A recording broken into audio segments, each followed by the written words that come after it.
dito dumaan ng tubig. Ayan, no? Ayan ang butas. Ano yan? Puputulin na lang. Ayan. Puputulin na lang tsaka ano.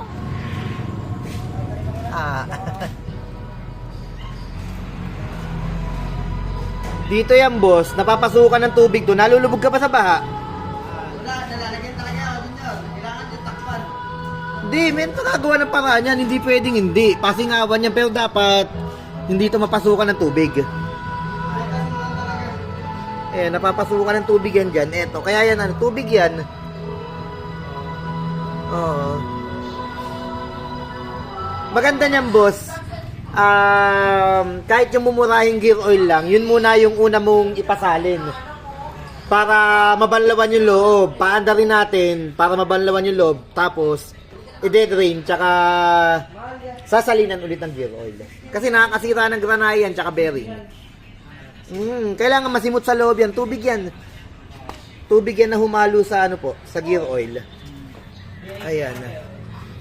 Meron naman tayo dyan mumurahing gear oil.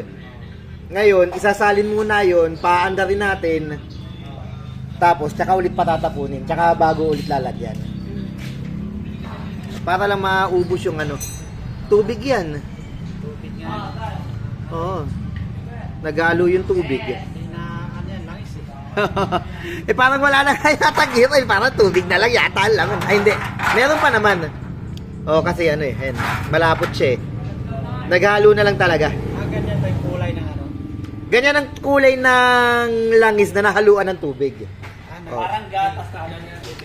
Nagmukha na siyang milk tea. Ayan.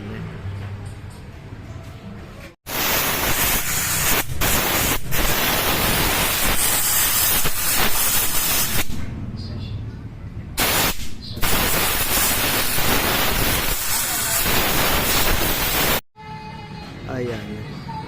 Dito dumaan ng tubig. Ayan, no? Ayan ang butas.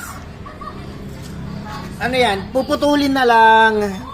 Ayan. Puputulin na lang tsaka ano, isusulot ng bago. Ayan. Puputulin na lang yan.